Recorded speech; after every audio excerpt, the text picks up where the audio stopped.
Going live, and Mike Davis is already drinking. Look at that. Drinking water. But you're right. With you on the show. Water, right, yeah. All right, so welcome to the Lovecraft eZine podcast. John, you're in charge of the interview today. I did tell you that earlier, didn't I?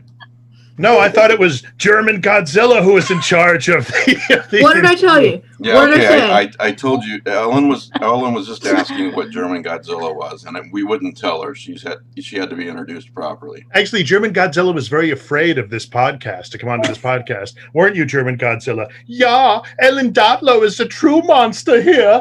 So, yeah, I don't know, man. I'm not sure if he'll come back on. We'll see. Oh, my God. Is there a German Ghidorah? No, Ghidorah's from France. That explains that whole thing, you know? Yeah, where else? He's like, hey, Godzilla, you think you're so good, eh? You got one head, I've got trois. It's ugly, yeah. So this is what you have to put up with now, Ellen, since John's a regular on the show now. So no, I'm very irregular.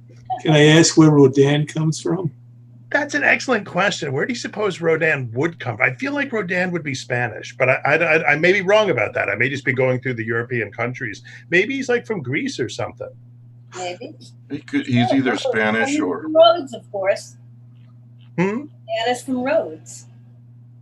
Maybe. Greece. Maybe. Well, I'll tell you this, John. He's either Spanish or he's not. That's for sure. Thank you for that reference. Right. Okay. So, yes, welcome to Lovecraft eZine podcast. Ellen Datlow is our guest today. Hey, Ellen. Hi there. How are you? I'm okay. Is it hot? Is it hot there today? Probably. I mean, I went out and it was pretty hot, but I'm in now with air conditioning. Probably. So, yeah. It's but like, it was hot. I go out with my mask. I have several masks, and I'm dripping. By the time I get home, oh yeah. I realize I have a mask mark still here, so my mask is too tight on one side. I don't think it's gone away yet. I have to loosen it up a little bit. You know what I've been thinking? Because to me, you have to do it because otherwise you're just a jerk, right? But to me, I think, how does Spider-Man do it? He's got his whole head covered the whole time. I get home. I can't wait to yank that thing off. Probably different kind of fabric that you can breathe through. I'm sure magic fabric. That's much better than cotton. Much lighter weight. That's probably true. So. Like spider silk. Spider silk. Okay, well let's do introductions. I guess Matt isn't going to make it today. That's okay. Let's do introductions and then we'll talk to Ellen. Hey Heather, how about you start? Hi, I'm Heather. I'm a horror artist, and my stuff's at sandpaperdays.com. Please meet y'all. Hi. Yep, and Bridget. Hello, I'm a composer and artist as well. BridgetBrindmark.com. Yeah, horror fan. See what I got in the background over here. So Bridget sent me that. It's a little Lovecraftian music box. So, Rick. Rick Lay, writer and recent grandfather. That's Yay! Right. Congratulations. And in the second hour, after we're done talking with Ellen, Rick's son's going to pop on for a minute and introduce us to. They're going to introduce us to Richard John Lay, right? John Richard. John Richard. That's Lay. right. The John goes first. Don't forget it, Davis. I hate to break it to you, Langan, but the other grandfather's first name is John. The baby was not named after you, so. That's what they're telling you. Oh, I know the truth. All right. Well, if you go to ricklay.com, ricklai.com, it'll take you to his Amazon page, and you can and you should read and buy Rick's work. So, and then last but not least, last and long is John Langan. Yeah, I'm sorry. Actually, I really wanted to be late to this. I really thought I should just come in at the 10-minute mark. You almost were. Oh, sorry, everybody. And then I should just talk for 20 minutes, and it would have been, Did you see? And then I could have said to Ellen, "You should be used to it," But did you see that tweet today? Somebody tweeted that the cover to final cut should be like on a cake or something that it would look really I'd go good. with that. I'd be happy with that. And Yeah. but I said it has to be chocolate cake. But have you seen all these lately? There've been all these videos going around of these cakes that look. Toilet paper. They're really They're very convincing. But then there was somebody took like a box of tissues and they were like, "Look, it's a cake," and they just trying to hack up the box of tissues. So I'm like, wait, it's not a cake. it's tissue. Well, someone replied, I think it was AC Wise, replied, but who would get the very last piece? And I immediately tweeted back, John Lang would get the last piece and the longest piece. So I'm not sure how I feel about that, but I mean, if I get the most cake, I guess. you would in this case. So. That's the measure of success. Yeah, the most toilet paper cake, though, seems like a sort of dubious honor at best. Did you get one of those already? Well, that would mean you were like the final boy in the cake horror movie. So yeah. Oh, go on. I'm listening. No, they I used interrupted Michael. fondant. I don't like fondant. I just like typical icing. The fondant's disgusting. You know, it's this disgusting Yeah. gooey stuff that should not be on a cake. It's pretty, but it tastes awful. I have But to I have the buttercream icing. To me, Yes. Yeah. that's the only icing you should have. It's Absolutely. I can live with other stuff, but I agree. When I was a kid, like fondant was like, holy cow. But it was mostly because it was like, look what they did with this and I can eat it, right? But now that I'm actually like, how does this actually taste? I'm like, oh, not so much. Yeah. Anyway, I guess we're done. We talked about cake. Good talking with you, Owen. Actually, I may have to fight off cats. Jack is stalking Sophie. Who's on my... That's fine. Usually about 45 minutes in, my cat Henry comes up to me and starts meowing because he's lonely. So, Yeah, it's very Lovecraftian. Cats just everywhere trying to destroy all of us.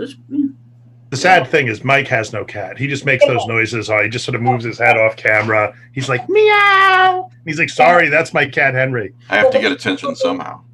If Jack jumps after Sophie, it's possible someone will pull out plugs. No, Henry's got his own Instagram now called Henry and Friends. No, Jack, don't you do that. Yeah, I found out about it weeks later.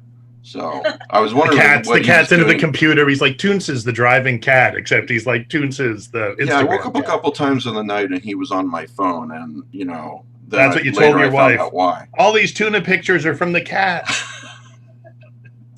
Anyway, I'm Mike Davis with Lovecraft eZine.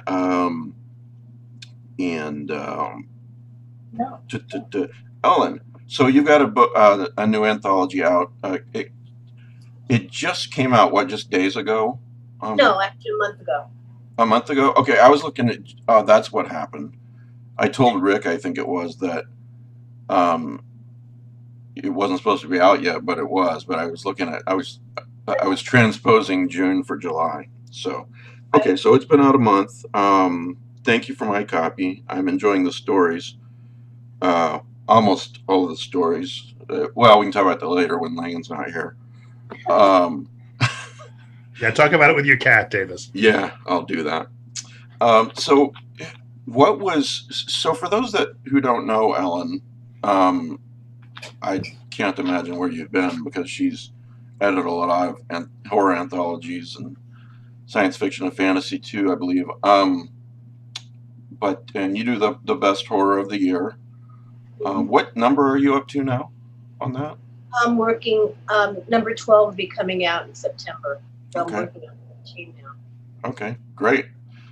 So final cuts, you and I were just talking just a bit on the video test the other day. Yep, you saw it, and here's my copy. Thank you. Or is it a cake? It's a cake, yeah. That's a really nice cover too. It is. It is. If only it had some 3D texture to it, would be nice. But they don't do that much. Yeah. And here's the back. It looks pretty good too. Came right through the back. Yeah. Yep. Josh Mallerman, Chris Golden, Stephen Graham Jones, Garth Nix, Larry Barron. I won't name everybody here. Langan is in there. Lisa Morton, AC Wise. Gemma Files. Gemma wrote a book with at least, with a similar theme called Experimental Film, which is Yes. a very, very good novel. So we were talking about, I was talking about how I really love this kind of theme, and that we talked about this on a recent Patreon podcast, and had a list of them, and it wasn't comprehensive, but it's what we came up with. And then you suggested Flickr to me yesterday. Mhm. Yeah, I think you said it had been sitting on your shelf for years, and you finally read it. Yeah, I got a review copy when it first came out, and I never got around to reading it. And I kept forgetting that I had a copy, so I kept buying more. And finally, about a year ago, I finally sat down and read it, and it's really good. And Yeah, again, I it's film stuff and weird films. It's not necessarily what you were saying, which is it's not necessarily you watch a film and you go crazy, but there's also the lost film trope. Anything tangentially related to that theme, I'm pretty interested in, and I just wanted to tell you that for whatever reason, I had heard the title way back when, and I thought I had read it, but I didn't, and I got it on Kindle yesterday, and I'm really enjoying it. So thanks for the recommendation. Welcome. Did you see my email about Lost Silver, the movie by Peter Jackson? Oh yes, I was going to Google that, but I haven't yet. It's a short film, and it's an early mockumentary by Peter Jackson, and it's basically about the first film being made, supposedly, which is a total different story from how we know it. Oh, It's called Forgotten Silver. It's interesting. I didn't know that. I'll have to check that out. But it's brilliant. It's interesting. So what was the genesis of this book? How long you've been interested in this sort of theme? Well, a long time ago.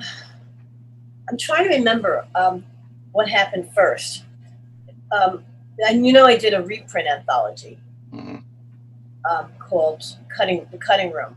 Right. I think what happened, I may have gotten the timing wrong, I'm not sure. Casey Lansdale approached me about doing a movie horror book, an original one. And I said, sure, I'd love to do that. And we talked about it, and she had connections in film, so she was trying to get some people who actually work in film to write stories. We did a pitch. I put together a pitch to try to get interest in different book publishers, and no one was interested. No one. So we gave it up. And I think that's when I decided to do a reprint one. And I did that for Tachyon, and that was The Cutting Room. I had one original in there. There was an original by Stephen Graham Jones, but everything else was reprints. And I've always loved film. Right. It's like, it's not always about horror films, but it's horror about films, But The Cutting Room is not all horror either, but it's mostly horror. And so that was a lot of fun. But I still had the idea, floating around that I still wanted to do an original one. And Lisa Morton and I had sold Haunted Nights, which was not called that originally. It was a Halloween anthology to Blumhouse, Anchor, and it was an HWA anthology. And so our editor for that, I asked, "Are you interested? Maybe you'd want to do another anthology." That did okay, and so I pitched him this one. I pitched him the movie thing, and I asked the title that Casey and I came up with, and it might have been her title. I don't remember, with Final Cuts. So I went back to Casey and said, I'm doing this anthology. I hope it's okay if using the title. She said, fine. So they bought it. Blumhouse bought it. So that's how it came to be. It was something I wanted to do, and originally I think Casey came to me about doing it. We couldn't sell it. Yeah, that's interesting, and I'm glad you reminded me about. The title just went out of my head again. The reprint one. Oh, Cutting Room. The Cutting Room. Yes, thanks. If for the audience, if you read Final Cuts, or you're going to read Final Cuts because you're finding out about it on this show, and I'm sure you'll love it, get The Cutting Room too, because odds are, maybe you've read a few of those stories, but odds are you haven't read a lot of them. So that's another one to pick up. I try to pick stories for the anthology, the reprint anthologies that are not overly reprinted, Yeah. But what I usually do for an all reprint anthology, I'll go to think of the stories that I know that I like, and then I'll actually ask the writers who I work with. I'll just put out a blast to all of them saying, "Do you have any film horror? Do you have any? Did you have any stories on this theme?" And some of them will say, "No, I don't." And I say, "Well, wait a minute, what about that?" And they forget, and it's like, yes, that is on the theme. I mean, that's happened a few times with people. Another reprint anthology, and do I remember which one it is? No. Oh, it might have been The Monstrous. That was reprints, right? No, I can't remember what was reprints. I'm pretty sure that was reprints. It was. But yeah, thank you. But I mean, I know I had there was a story, and it may not have been for that book, but one situation was I had Nick Royal, who's an English writer whose work I like, and I remembered a story that he published that fit a particular theme. And as I said, I don't remember with The Monstrous or something else. And he said, "No, I don't have anything." I said, "What about this?" And it was called Mabo, MBO. And he said, "Oh, is that fit the thing?" I said, "Yeah." So sometimes I'll remember things and the author won't recall that they did a story on a particular theme. I mean, because I do have I try to send out a broad net as to all my thematic anthologies. Yeah. So a writer might not realize that their story does fit into what I consider that particular theme. Yeah, and you've said before, and I so love this, that with your reprint anthologies, you do your best to try and reprint those that maybe didn't get as much attention the first time around, or are harder to find, or for whatever reason. So, Yeah, I mean, I try not to reprint things over and over, although I have favorite stories that I do reprint over and over. It's like, when people say, "What are your favorite stories?" The ones that I've reprinted multiple times, probably. yeah, Or I'm not reprinting them, but I really love them. you love them, and you want other people to love them too. Yep. So, Yeah. Okay, so I'm reading Flickr, which is set decades back. I recently read Memento Mori by Brian Hauser, if you're familiar with that one. John, Is that a novel or a story? it's a novel. I've read it. When did it come out? I think it was 2019, I think. Yeah. Wasn't it? Not too long ago, but I hadn't heard about it. Pete Rollick told me about it, and I read it, and we're going to have Brian on to talk about it on September the 6th. Got him scheduled for September the 6th. And that one's set, in the 70s. So there's a lot of magic, it seems to me. Do you agree or disagree that maybe some of the magic is gone? You have to set some of these types of stories back in the past, because now everything, you can find almost anything with a Google search, and it's going to be available digitally somewhere for the most part. You mean finding lost films? Yeah, there's this theme that when the protagonist is trying to track down this film or that film or whatnot, those can't really be set in today's environment because it's just too easy to track down. I don't know. I'm not sure. I mean, maybe. I mean, I try to track down. This is different, but I try to track down people I went to high school with, or people I went to college with, or just people I knew in the 80s or 70s. And there's no internet trail. So not always. I mean, I guess for a movie it's different, because unless it was a movie that never got released. Yeah. But sometimes people and things don't have an internet trail, no matter what you do. I have really good Google foo. I know I just plug in the right words and I'll get what I'm looking for. But there are people I cannot find anything about, and I'm assuming that same thing with movies. There is at least one that I myself had to track down, and it didn't have an internet presence. Mm-hmm. And I actually had to find the man who made the movie. So it really can still happen. What was It was that? a short movie. What And it had conditions on it for its release, but it was I had to do that recently. So What was the movie, Heather? it was one of the Dollar Babies, so it can't be distributed publicly. What I is had to find the actual survivor type. What's a dollar? A Dollar Baby is a special movie that Stephen King let a student Right. make one of his stories for $1. He licensed it, but this movie can only be shown privately or like privately given to a friend, not put on the internet. Can't for a make film money off festival of for it. educational purposes, but that's it. You have to personally know the person, or they're educationally giving it as a one-time film festival. You can't distribute the movie. Well, there are other movies like that. I mean, I'm assuming that probably they can be found pirated at this point. But remember the Carpenter one with puppets, the Karen Carpenter story. It was by one of the Todds. I get mixed up. Todd Solantz or Todd, the other one. The two, you know what I mean? The two Todds. One who did Happiness, and the other one. Come on, filmmakers. Not me. This is yeah. So, I never heard the Karen Carpenter story. It's done with Barbie dolls. I have heard of the Karen, like my mom was a big Karen Carpenter fan. She used to sing the songs to me when I was little, but I have never heard of this. This is really fascinating. You'll find it. You may not see the movie, but you'll write about it. And it's some famous director did it on a no budget, and it's illegal. Right. The Carpenter estate did not let them do it. It's about her anorexia and all this shit. Okay. Right. Anyway, look that up. And then there are others. I was thinking of another one. Cocksucker Blues is only allowed to be shown. That was the documentary by Robert Franklin, the Rolling Stones. I finally watched it. I mean, I found it is online now, available. But for years, it was like not allowed to be shown. It is not legally allowed to be shown publicly except once a year or someplace. I tried to see it at the Guggenheim Museum or the Whitney, and I couldn't get in. That is quite a title. That was about 15 years ago. It was, yeah. And it's pretty raw. I mean, I can see why the Rolling Stones don't want it out there. They're real assholes. I mean, this is, 50 years ago when they were like really young. Well, yeah, I was honestly wondering about this, and that's why I asked. And yeah, you're right. Those are, maybe it's harder, but they're still out there, ones that you have to really search for. Right. But can you access them? I mean, Cocksucker Blues you can now. I mean, as I said, I found it online.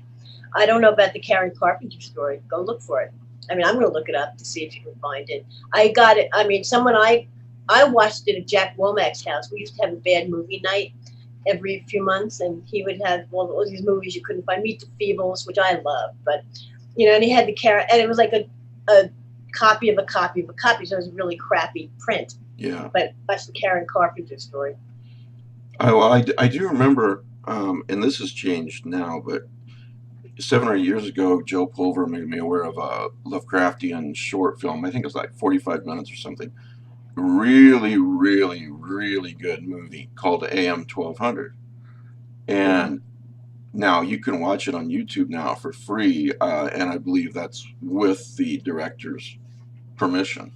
Otherwise, I wouldn't say that. But back then, there was no way to buy it. You couldn't go on Amazon and buy it. The only way you could buy it was to track down the director of the movie and to email him personally and ask if you could buy a DVD copy, which I did. But now, I mean, that was 2013, maybe something like that. But that's changed too. But that's a good example there too. So. The interesting thing in all of this, I mean, like with the Stones movie, is the Stones have been, I mean, this is one of the differences too, right? That the Stones are intensely litigious. I mean, they have always been just right on top of anybody who did anything that threatened their, I guess we would say IP. Anecdotally, many years ago, I wrote an essay on The Exorcist and Rosemary's Baby, and one of my my headers for it was From Sympathy for the Devil, and the editor changed it and didn't tell me, put some textbook quote in there. And afterwards I said, well, it's not a big deal, but what happened? And he was like, no, we don't mess with the Stones. No one messes with the Stones. And I was like, it's like pleased to meet you. I hope you guessed my name. Right. And I was like, everybody knows that. And he was like, nope, we don't. I was like, surely that falls under fair use. And he was like, no, lyrics are not fair use. Okay. So one line. It's not only the Stones. It's if you get caught, you're in trouble. Yeah. I once wanted. I had a story in Omni that Dave Bischoff wrote called Wired, and he wanted to use a quote from The Who, and turns out my agent was agent for Pete Townsend at the time. And we actually got permission. However, we would have had to use like 5 lines of copyright. And Omni's art department was really in control of the whole look of the book, and they refused to use 5 lines of copyright. So I said, Dave, you have to make up other lyrics. But, you know, that we could have gotten for free, but we would have had to publish these, you know, this huge chunk of text. Yeah, So, music lyrics, they are lyrics different. are not fair use. There's no such thing as fair use of lyrics. No. Yeah. That may not be the stones on that, but they had authorized this documentary. I mean, they knew he was there all the time. Yeah. But then they saw it. I mean, a lot of underage girls in there. Let's put it that way. Yikes. Lots of drugs. Well, they weren't that old, but still. Also, there were a lot of drugs. So, You know, I'm sorry, John, go ahead, please. No, I'm just going to just observe that, you know, the other thing movie-wise that's kind of interesting. I mean, there have been recently a number of, you know, Facebook, Twitter friends have recommended, say, different Japanese films. And I thought, oh, that's great. Let me look at that. But they have no US or UK release. They haven't been translated. That's a minor thing. You know, you can still find them if you can figure out, you know, identify the kanji, I suppose. You could still get a copy, and you could have a Japanese friend translate it for you or something like that. So it's not exactly the same thing, but it is I remember, like, I sometimes think, oh, we live in the internet, the age of the internet, you can get everything. And it's like, well, yes and no, you know? Yeah, and you know, I'm glad to hear all this, because that magic of looking for something, you know, it still exists for some things. So Sure. That's why I still love antiquing. I mean, I prefer to do it in person than on eBay. Is not. I mean, I was on eBay for a while, you know, collecting everything and one thing that I had collections of, and it was like a feeding frenzy. But I'd actually much rather go in person to an antique store with a bunch of stalls and just see what's there. right. You know, to me, that's much more fun and serendipity, not know what I'm looking for and finding it. So I still prefer that.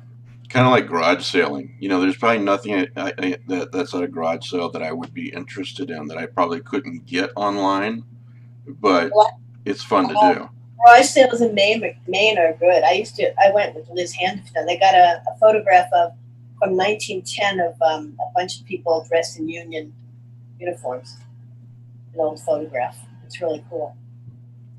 So on the live chat, Greg Green wants to know, he says, I'd love to hear about, getting back to Final Cuts, I'd love to hear about the one We Tell Bad Children.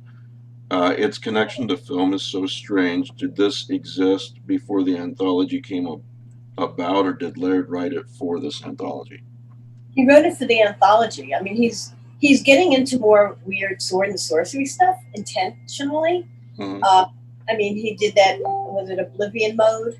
And this was a deliberate creation of this weird fairy tale. And at first I think, well, is it really about movies? I mean, there's not a major, you know, it's not, I have a cat who's here. Hello, Jack. You know, is there enough movie stuff in it? Is it really about making movies and stuff? But I didn't care. You know, it's weird. Yeah. But it's really unlike what he's done before. But I think he is getting more into the mode of experimenting more with different subgenres of the fantastic. So he did it for the book. I mean, I don't, maybe he had the idea before he wanted to do it, but he did it for my anthology. John, Rick, Heather, Bridget, you guys have some questions?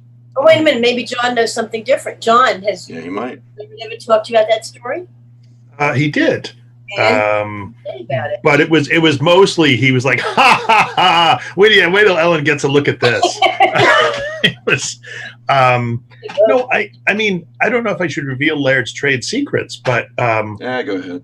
you know, one of the things he said was he was like, well, you know, obviously it's a movie story, but he was like, Ellen is not going to get another story like this. That's true. She's not going to get another, like, as you said, kind of like weird sword and sorcery-esque kind of story.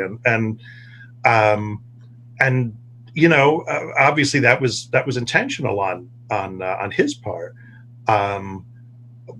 What I don't know, but I noticed was that without me meaning to, Laird and I, there's a connection between our stories. They both make reference to this movie Ardor, although he gives it a longer title, and it appears in an earlier story of his. And I had always loved that title. And I had said to him, "Oh, you know what? When I write my story for Ellen, I'm gonna use that movie title, so it'll be like a sort of callback." And movie called Ardor? Did you not ever read a story?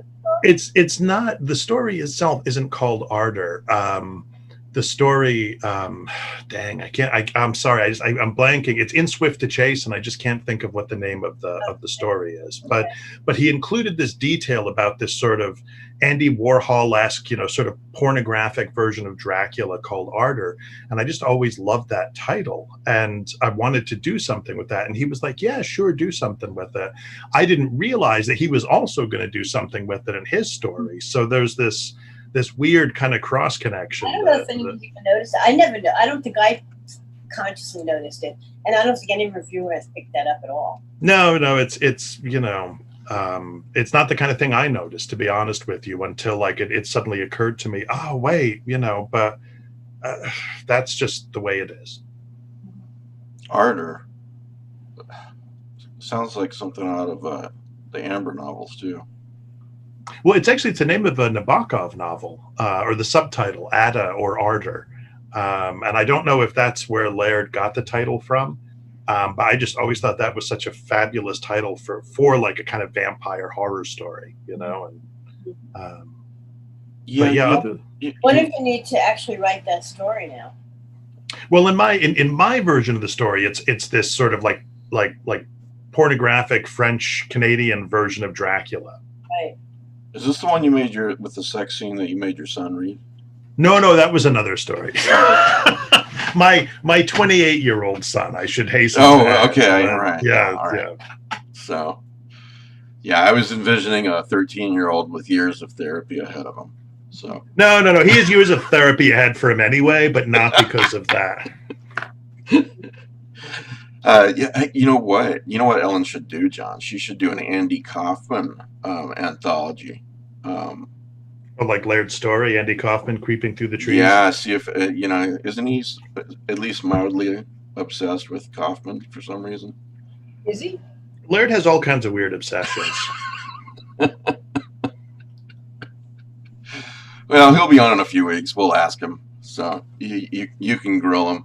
So you know all the answers to the questions anyway. No, not me. I'm going to be like, hey, so Ellen wants to know. I'm just going to all the questions. I'm just going to be like, so Ellen was asking. Yeah, she said to ask you this when you're on. Maybe I'll join. Maybe I'll watch the show. When is it on? Laird is going to be on. Hang on, July 26th. So in 2 weeks. I'll see if I can come by and check in. 2 Sundays from now. So Ellen, I have a couple of questions. Okay. So is there an anthology? Like I want to talk about Final Cuts, but I'm also just kind of, curious, like for people who look, there's always some new person, right? I was that person once who was like, well, I kind of know who Ellen Datlow is, but so is there what do you feel is a good anthology or a couple of anthologies that are good, maybe introduction to what you think of as the work, the kind of work you do? If it depends on whether you're talking about the horror work or the fantasy work. Well, let's say horror for it's Lovecraft eZine. I would say probably Darkness, 2 decades of modern horror, and then Nightmare. To get it. No, well, that's reprint, of course. That's more to get a feel for what I think is important in horror in the last 20 years or 30 years. But to get a feel for what I do, as far as an original anthology, you mean? Yeah. Oh. I would say, if I can add to John's question, I would say maybe 2 answers: a reprint answer and an original story answer. Yeah, they might want to look at one of my reprint anthologies, and one of my general. Actually, Fearful Symmetries. The thing is, I've mostly done theme anthologies because that's what I can sell, but I have. People were always saying, so what are your favorite anthologies? And I do have a few favorites, of mine. I really love The Dark, which is my first ghost story anthology, original one.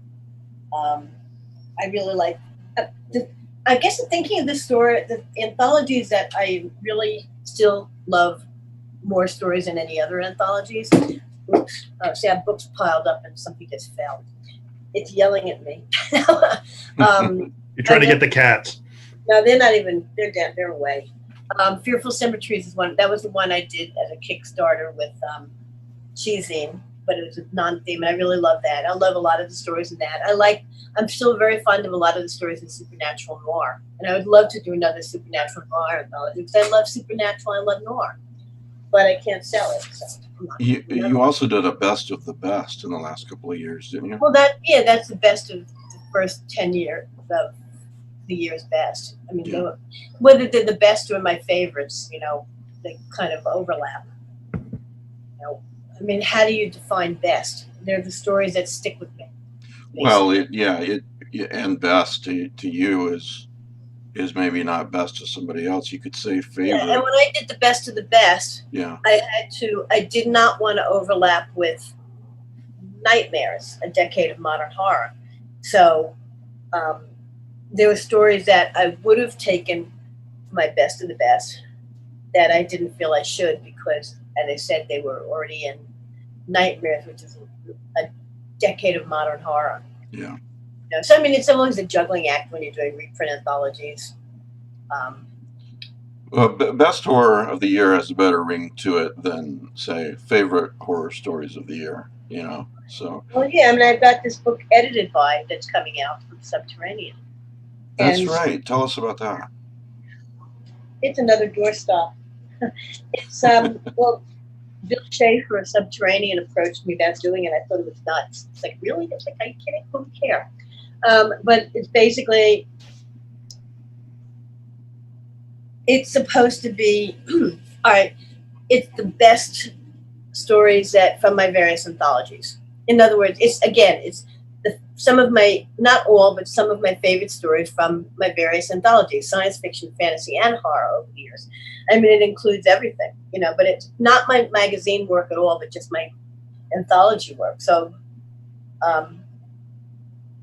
yeah, it's pretty big, and it's, I'm trying to remember, did I put them in order? I don't think I did not put them in order of when they came out. I mean, I put them in, as usual, in the order that I feel they work the best. And Gary Wolfe did an amazing introduction, which kind of sums up, in his words, my career in anthologies again. I mean, it's not using any stories from Omni or any stories from sci fiction or any stories from Tor. It's just from the anthologies. And then Gwenda Bond did a really lovely interview with me for the afterword. So that's coming out, I think, in September. Yep, September 30th. And it's limited. There were 7 copies of the limited left. And it's also going to be an ebook, and it's trade paperback. Oh, wait a minute. Maybe it's not trade paperback. Sorry. I don't think it's in paperback at all. I think this is my art. I think it's going to be a deluxe hardcover for $45 and ebook. $6.99. That's a good buy. Yeah. About how many stories is that? Do you remember? Did it say here? Probably. I don't know. 30? I don't remember. I'd have to count them up. You don't have to do that, but that's I never know. I can't. I don't know. It doesn't say here, and it doesn't help. But that's a very. There are a lot of editors out there, but that's a very flattering thing to be approached to do something like that, and I think it's really well deserved, Ellen. I I was thrilled, but as I said, rather shocked. That you would think that it would sell. So, but because it's a mishmash. As I said, it's science fiction, fantasy, and horror, and it's got a bunch of different writers who I've worked with over the years. John's in there. I had to look up which story was in there. I'll buy it anyway. One for him, Technicolor. No, I was, yeah. Well, and Jeff Ford was saying, I like Jeff. I love Jeff Ford's Bedroom Light, and I think his was one of the last I took. And the way of putting it together, it's like I had to go through the writers who I thought I wanted in the book, and then write down the stories that I published. Luckily, the internet is so helpful for that. You know, in addition to just going through my books, I didn't have to go through my book. I could go into the table of contents. The ISFDB helped a lot. So I could see what stories were in which books. I remember most of the stories I've published, not all of them, but most of them. And so looking at the titles, I could remember, oh yeah, so I would take out the stories by different writers and put them in a list. And then I had to figure out the size, you know, short, long. I can't fit novellas in. I think I took one novella maybe, I'm not sure, by Ted Chiang. One of my favorite, I think it's a novella, 72 letters. And, you know, but it's always a juggling act. You know how much wordage you have, and you have to figure out how can I fit in, what can I fit in, and how can I get as many people as I want in who I want to use. How do I get the stories that I want of theirs? I mean, I may not be taking the story that I love the best of theirs, but a longer one doesn't fit in the book. So, you know, all kinds of, I mean, editing is always a juggling act, but even if it's harder to do a large anthology than a smaller one. I mean, when I did Echoes, it was like so many stories. I think it's 27 stories, isn't it? But it's huge. It's 250,000 words or something. And maybe it might be 260. And at a certain point, it's really hard to juggle and figure out what you have, you know, and see what order they go in.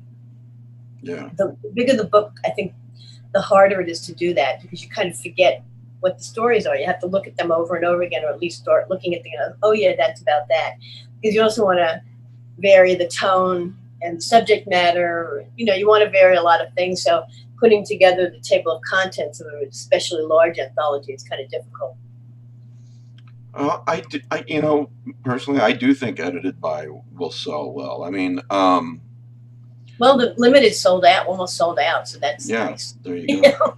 You know, there's just an awful lot of people, you know, I said a few minutes ago favorites as opposed to best, but that said, your favorites, quote unquote, a hell of a lot of people agree with them. I mean, I've often said that if you're in a bookstore or browsing on Amazon and you see an anthology that says edited by Ellen Datlow, just pick it up because it's going to be good.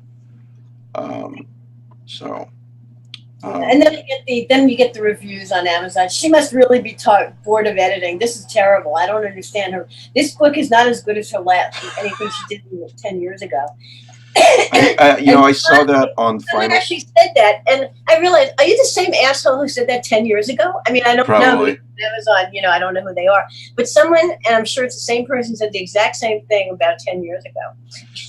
Well, actually, I looked at the reviews for Final Cuts earlier today, and the one who didn't think there were any Hollywood stories in it. It's like, huh? No, some idiot gave it a 1-star review. I forget what he said, but then I'm thinking, you know, this is probably one of those guys who 1-star reviews just about everything on Amazon. So I looked him up. Sure enough, I would say 75% of his reviews are like 1-star reviews. He doesn't like anything. So what do you read? Why do you buy these things? Yeah, so it's just like, you know, any book, best book in the world, somebody's going to 1-star that thing, you know.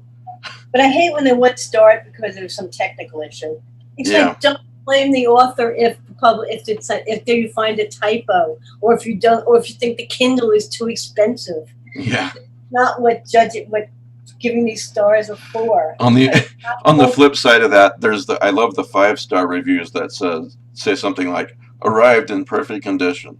Yeah, right. Oh, okay, that's great that it's you 5-starred that, but did you? You know what? I'll take those. That's totally fine. If you're like, you know, the typesetting is lovely, I'll take it. 5 stars. That's all I want. Right. But you know, I mean, I think I've said this previously on the show many years ago when I was talking to Laird about this very thing. He must have been, you know, sometime in the mid-2000s, and he said, all right, go look up Ghost Story, Peter Straub's novel, because he knows I really love that. And he was like, what's the star rating on that? And it was like 3 stars. And he said, so that tells you, you know, because some people give it 1, some people give it 5. And he was like, so if Peter Straub's Ghost Story is getting 3, just relax, just relax yourself. And It's a good attitude. Yeah. it didn't really help me, but I guess it helped him, you know. But it does put it in perspective. Yeah, no, Yeah. and I do. I appreciate the perspective. A couple of years ago, Scott Thomas said the same thing to me about a review on The Sea of Ash, which mostly has 5-star reviews. People love that novella, but then he got this really bad review, and I said much the same to him. I said, go find a classic, wonderful book that everyone you know thinks is a great book, and there's going to be some 1-star reviews on there, so Yeah, you have to look at it in perspective. yeah. So Ellen, I want to ask Ellen just okay, so how about like another anthology by another editor? Is there something that you look at, as a kind of touchstone, either? Oh my God, we got her to say it live. I never. I am very critical of other editors' anthologies, I have to say, but I don't usually say it aloud. Sure. Is there one though? Is there, over the last, 30 years, something like that? Is there any anthology? Classic ones, yeah. Dark Forces. What's the one? Dennis Etchison, Cutting Edge, I think it was called.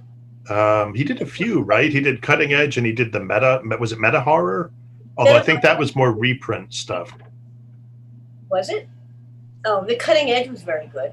Uh-huh. I think meta horror wasn't as good. Who did? Doug Winter did one. These were. He did two. He did Primeval. Oh yeah. Which and then he did was it Revelations or something like that? Primeval is good. Yeah. There are some, I don't find them as consistently good as I would like. Usually I'm surprised. I mean, every once in a while I'll find an anthology by someone else that I've taken like 2 or 3 stories from, but I may have hated the rest of the stories. Uh-huh. But it's really nice that I was like, wow, okay, I took 2 stories from this anthology. So that's really good, a good percentage, even if I don't think maybe the rest. Jack, what are you doing? He's sitting over there on some cartons, but as long as he's not making trouble. Oh, he's lying down. He's okay. You said he's sitting there, right? He's my devil cat. I didn't sound like sitting, and I was like, oh my God, you better go stop him. Lying down. He's Jack the jerk. Okay. John, you heard my cat meowing a few minutes ago, right? That wasn't me. Sure I did, Mike. Okay. I heard your cat, Henry, No, meowing. actually, it was Charlie. So, Charlie, yes, you have another the cat audience is too. like, I care, really.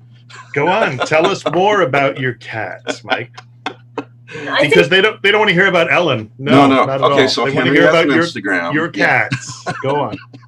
I'm sure there are some more recent anthologies I can't remember offhand but those were the ones that really. Well, no, it's nice to know like Dark Forces, Primeval, that like those are. So do you ever like when you're putting? I don't know. Does that enter into your consideration? I guess because you mentioned Gary Wolfe, like sort of must be weird. I feel like to read this sort of summary of your career, right? Where this. Also, he doesn't read horror that much, but he still did it. But he still did a really good job. Right.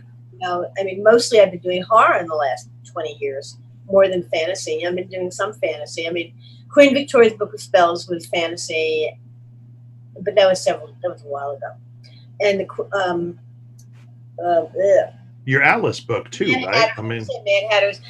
It was fantasy and dark fantasy and some horror, and that was a combination. Mad Hatters and March Hare. No, oh my God, I can't. Mad Hatters and March Hares. Yeah, I think that. I was not invited, so I don't know. He said bitterly. I didn't think you were an Alice in Wonderland guy. I actually have I have a story forthcoming in Mark Morris's new book that is an Alice in Wonderland story. Oh, really? Cool. Yeah, Really? it's the most political thing I've ever written, and I didn't like. I just one of those things you feel you have to write, and I thought this is awful. It's not going to work, and he took it. So, Flame Tree. What's the title of the book? yeah, after sundown, sunset. Oh, yeah, something like that. Something like that. Yeah. I'm sorry, Mark Morris. I'm sorry. But okay. But so what about that though? I'm trying to work my way towards this question. Like, is there a way? Like, do you ever see yourself? Like, you ever think, so this is my position, like, vis-a-vis horror or something like that? Oh, only when people ask me the difference between dark fantasy and horror, and I kind of been working on that and have evolved that idea over years. But other than that, it's like, no. No, what I meant was your position. In other words, like how you function as part of the genre. Do you know what I mean? Like your contribution to the genre or something like that. Not so much whether, like, how do you define horror, but just how do you see Ellen Datlow's place as a horror editor? I don't know. Damn it, Ellen. I just push what I love. I want people to love what I love, basically. I always say I'm a pusher. That's what I want. That's my agenda. I do not have any further agenda than to publish what I really love reading and to push it on other people. I try to, it's easy to get stuck, using the same writers over and over because I like their work and I love their work. It's a wet cough. It's okay. Somebody has placed a curse on you. It's okay. One of those, yeah. But anyway, it's now I lost my train of thought. You're pushing things. Yeah, pushing writers out the window. You're pushing them to the edge. Right. Well, no, the whole thing about having a stable of writers. I'm lucky because I'm reading new writers all the time because I'm reading for the year's best. Okay. But it's really easy to just ask the same people over and over because I know they're going to write terrific stories for me. But I can't use the same writers for every anthology. And sometimes, John, they get insulted when they're not asking for a particular anthology. But also I want to try to get new people in, and so there was no gracious way to respond to that without hurting some people's feelings. So yeah, I mean it's a I want to bring new people whose work I like into the fold, whatever that means, into my view, and into other people's reader views. But you have a limited table of contents. I mean, in a way, that's what's good about working magazines or online. I mean, even though, because I acquire for Tor.com, I don't have a particular number of stories I can buy. I mean, I know if we're getting crowded, if we're getting too many things in, there are like 8 editors. Anyone at Tor can acquire short fiction. But doing a magazine, you have more leeway in a way if it's an ongoing enterprise than for an anthology, which is limited. You have 100,000 words, you have 125,000 words. That's it. With a magazine, it's going on for a year. You may have, however many words you have per issue. So that's, in a way, you can get more people in that way. But not having my own magazine, which I do not want, I can't just go out and say, I don't say to everyone, send me stories, because I know I can only buy like the most about 12 a year. And that's a lot, for Tor.com. Has Tor, I presume they've asked you for their Nightfire imprint as well. Are you buying for them, or is it differentiated? They're doing short stories. I mean, Teresa's doing the audio books, Come and Sit by the Fire. And the first one, I think, will reprints, and the second one is, I don't know if it's all originals or some originals, but I'm not working on that. I did do some work. I did edit a couple of stories for that for Teresa, but I didn't acquire them. I'm actually doing an anthology for Nightfire. I'm doing a monster anthology for Nightfire, which I'm waiting for a story from you for that. Wait, what's the deadline? Let's say next week, John. November 1st. That's never going to end well. Yeah. Oh, come on. Just do the goddamn story. Actually, the story is about 75% done. So. Oh my God, that's what I wanted to say to John the entire time I was waiting for that story for Autumn Cthulhu. Just give me the goddamn story. How many words is it going to be? Do you have any idea? 17 ballpark. Okay, that's okay, but you better get it done sooner rather than later. So You know, Sooner is a relative time. Also, 2 words: Elizabeth Hand. she sent me. Well, actually, I'm not sure she's going to do a monster, but she never does anything for me. She did You told me she has owed you something for the last 3 years. Liz, I'm sorry to throw you under the bus this way, but she did write me a story really fast. There you go. The other anthology that I didn't ask you for. I know about that. We're not going to talk about that here. She wrote that immediately. I mean, I couldn't believe it, and it, it's like, oh my God. So I'm waiting for a novella from her that we commissioned from her from tour.com for like 3 years now. See, there you go. Yeah, but I mean, we're just putting it aside. It's like, Yeah. Oh, I see. Okay. Saving you for the best, John. Anyway, I mean, that's just like it's open ended, but it doesn't matter. It's like arguing with your big sister. You're never going to win.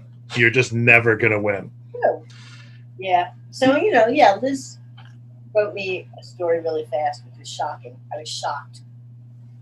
Yeah. What you said a minute ago about wanting to push stories out there that you love, that you want other people to read and love. I've said this before on the show, but I remember a long time ago when the computer game Myst came out. In an interview with one of the creators, he said that he basically liked to create games that he wished that other people were doing. And when I have somebody on the show or tweet about them or whatever, or have them on here, it's because I like their stuff and I want the public to like it too. So, I mean, I've been acquiring novellas for tour.com and Nightfire. So far, only one novella for Nightfire that's coming out in 2021. Cassandra Coyne's Nothing But Blackened Teeth, which is really good, which is out and out horror. And I actually have a bunch of the novellas that came out that I want to show off. This one just won the Jackson Award, and I'm delighted. I'm so happy. Priya Sharma's Warm Shadow, because it's barely fantasy. I mean, it is I think it is. What's that title again for those who'll be just listening? Warm Shadow. Warm Shadow. And it's really gorgeous. I mean, I think it's really, really amazing. All right.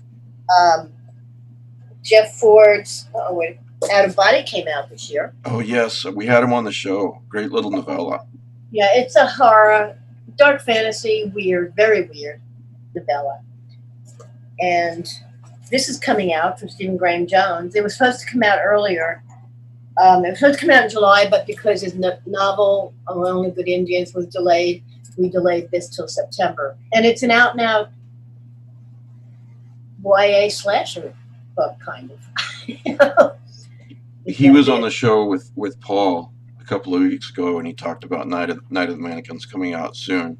Yeah. And I told him how scared to death my wife is of, dolls and mannequins and everything. Oh, it's really scary. She'll be creeped out then. Yeah, I should see if he'll do me a favor and like send me one, like autographed to Danielle. I hope you enjoy this or something. Yeah, like right. that. And then this is coming out this month, and it's gorgeous. It's a dark, very, very dark fantasy by Kathleen Jennings, who is better known as an artist. She's Australian. And she did the illustrations, and it's really complex. It's very Australian. It's very... Oh, nice. It's called Fly Away? Fly Away, yeah. And it's hard, because they did a hardcover of it. And I'm really pleased about that. It's gorgeous. So I'm hoping that does well. When did you say that one comes out? A week or two. Okay. I think I forget the exact pub date, but like any day. I think I just got finished copies, so it doesn't say in the book. I'm going to have to re-listen to this part of the podcast so I can write down all these novella titles. Yeah. Yeah, no, it's really good. I mean, I highly recommend it. But I said it's also, you have to concentrate. It's not the kind of thing you can just just run through, because it's a very complicated plot with a lot of with an unreliable narrator, I guess you'd say. I don't want to keep you too much longer because obviously with your cough. I love talking about stuff. Okay. Well, I was just worried about your cough, making sure you're all right. But I do want to ask, with your anthologies, correct me if I'm wrong, please, but it seems like I listen to a lot of audiobooks, and there's some that are available on Audible, and then some that don't make it to audiobook. Is that right, or am I just missing some? Or No, some don't. I mean, Echoes. The problem with audiobooks is with short stories, unless they're not going to condense them, and it's it's too many discs and too expensive. I was told Saga is not going to do an audiobook of Echoes. I mean, maybe someone will buy it. Who knows? If the publisher doesn't do it themselves and sell it to Audible, sometimes Blackstone buys them. But there's no, it's not an automatic thing. Yeah. Anthologies, they are so hard to get. They're very expensive to do. Well, the audio, I don't even know. I was sent an audiobook of something, and it's like, I don't read audiobooks, so it's like, but it's like this huge, I don't know how many discs are in there for one book. It's like, okay. So I never listened to audio books. Now, if you're Stephen King, his collections, they always go to audio because, they can afford it. And he usually has like 2 or 3 different narrators at least. That do a real good job. Well, I've gotten reports, some when I do an audio, when my publisher does an audiobook, we get codes to give to the authors. Right. The contributors, like I got the codes for Final Cut. John, did I give you a code? I can't remember.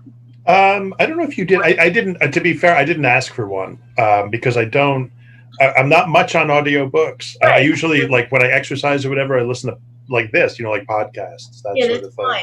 Fine. But I'd make sure that each author gets a code so they can access it if they want. Apparently, outside the United States was an issue. They had to get a special code or something. But as far as ebooks, a lot of my old. What's great about Open Road, they've been doing all my old books as ebooks. Fearful Cemeteries just came in. I think it just came out, or was going to come out as an ebook. And all Terry and my fairy tale books came out as ebooks. A lot of Alien Sex, Off Limits, Sirens. They started. Open Road started to do the Mythic series, the Green Man, Coyote Road, and those. So I try to get them interested. They did my vampirism one, but it's not enough. I mean, right now, the publishers usually do an ebook automatically, but these are all books that were out before ebooks were popular or even existed. So it's great, and I get a royalty statement every quarter. Yeah, that's nice, easy income. Older books convert, that they do. Yeah, but I have to pay hundreds of writers. Yeah, that's true. I mean, I was doing it quarterly. This is stupid, So now I'm trying to just do it like twice a year. Yeah. Yeah, I mean, I have a whole. What I did is I add up from a different. I have so many books and I get so many royalty statements. I've been adding up, what everyone gets, and of course I invariably add up, send them a check, send them a PayPal, and then realize, oh, I missed that story. There's another $10 here, but I'll wait till the next time. So when I'm in the mood, I'll just do all these PayPal payments to people. Was in our video test, was the book title that you and I were trying to think of, was that the Night Film? Yes. By Marisha Pesce. Marisha Peschel, that's really good. Yes. Yeah. You mentioned that. Yeah, I like that a lot. Yeah, really good book.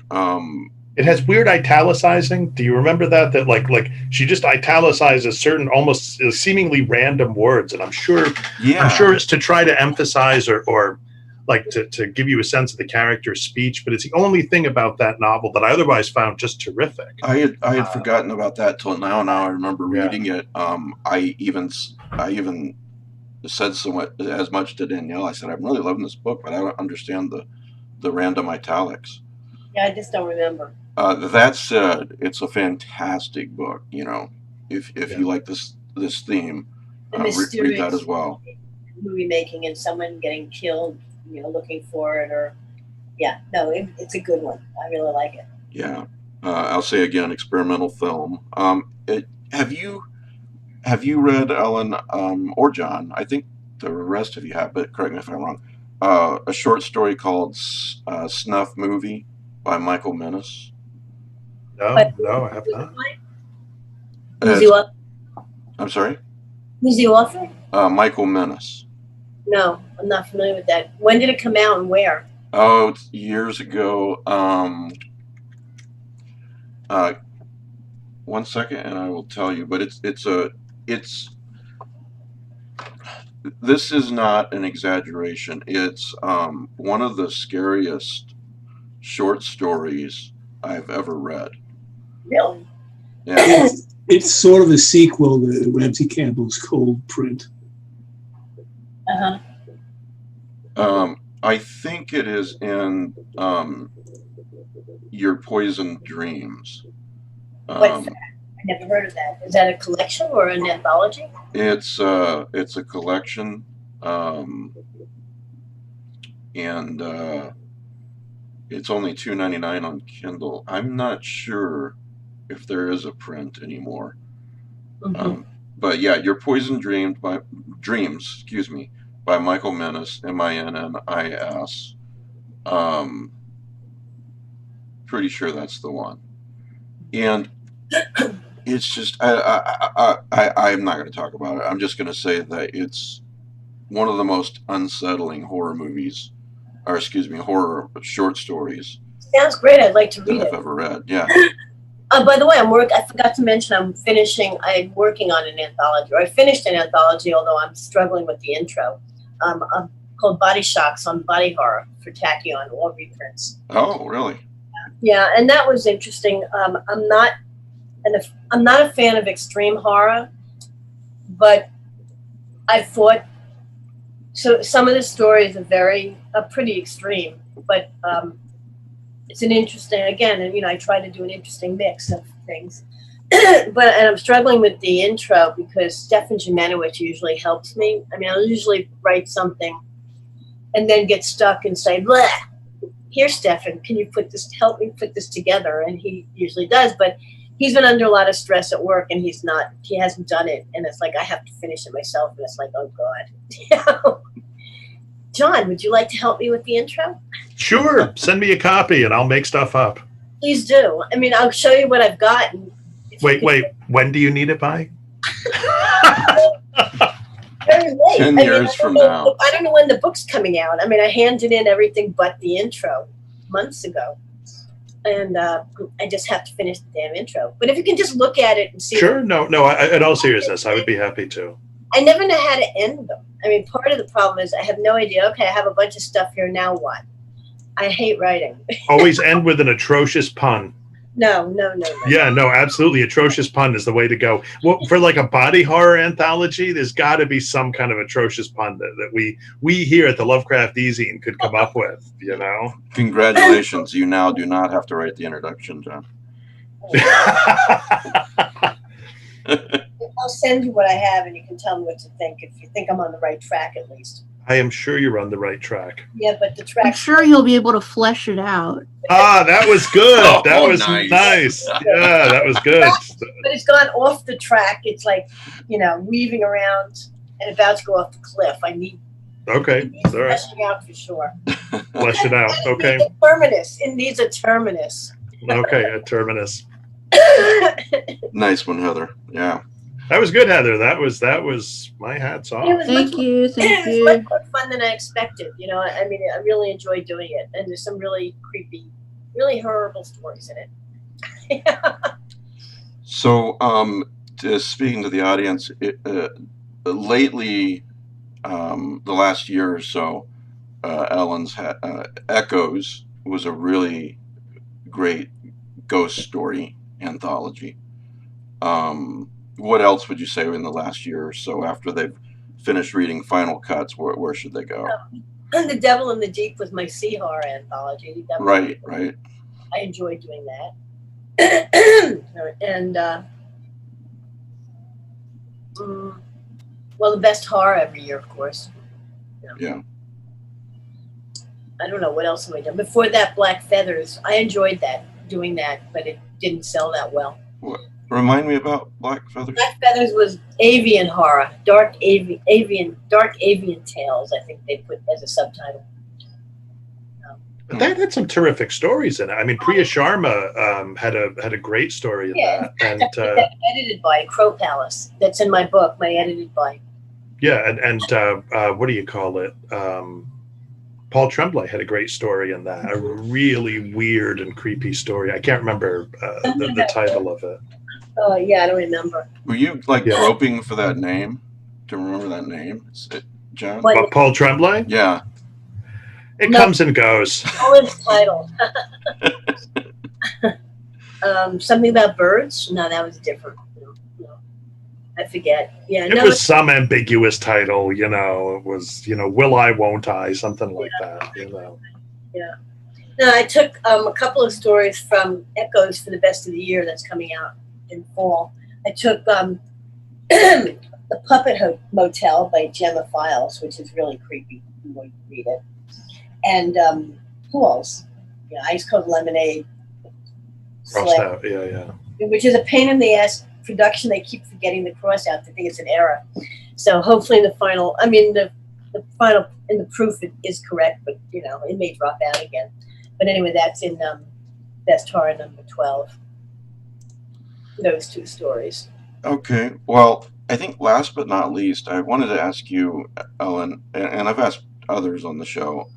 You know, with everything going on right now, COVID and the you know, we're all social distancing / quarantining and so forth.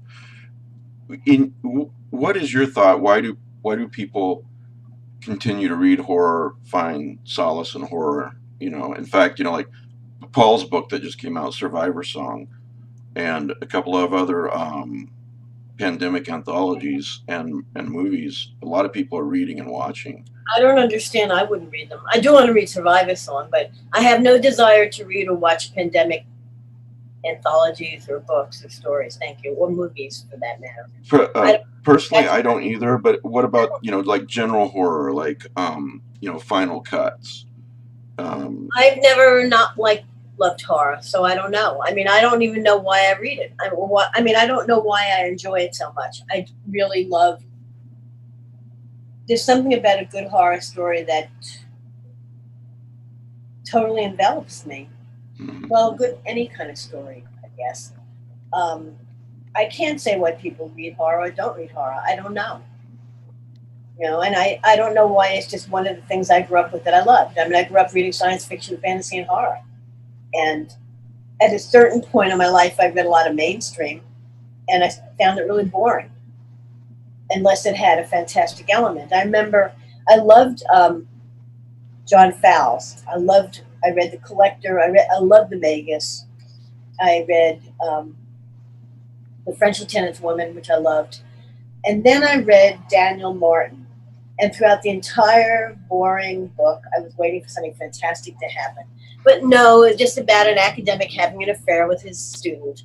And I was so pissed off I didn't read him for like 10 more years. Then I read a maggot or something and something else. But it's like, why are you doing this? I mean, you wrote interesting things. Why are you writing a piece of crap about, no offense to academics, John? But, you know, that typical trope of... It never ends. It just never doesn't. ends. You're not invited to anthologies now. Why does anyone... It's so boring. You know? So what can I say? So I love fiction with an edge to it in some way. I love dark crime. You know? I don't remember where. I didn't know that I was actually going to bring this up, or else I'd be better prepared. But I saw a news article recently, like within the last week, about horror readers being better mentally prepared. I saw that. I didn't read it, but I saw the headline. Yeah, being better mentally prepared or something like that for the pandemic. Oh, I have acquired a novella, a dark science fiction kind of novella for Tor.com, for the novellas. And it hasn't been announced yet, so it's kind of unofficial. Yeah. But it is a plague story. It was written before this pandemic, and it's not this kind of plague at all. It's kind of a false zombie plague. Or maybe not false. But anyway, it's really psychological. It's terrific. But that's kind of SF horror-ish. Yeah. It's really good. That won't be out for another couple of years, I guess. I mean, I'm not sure it's scheduled yet. And that's by Malcolm Devlin. I can't remember which is his real name and which is his pseudonym.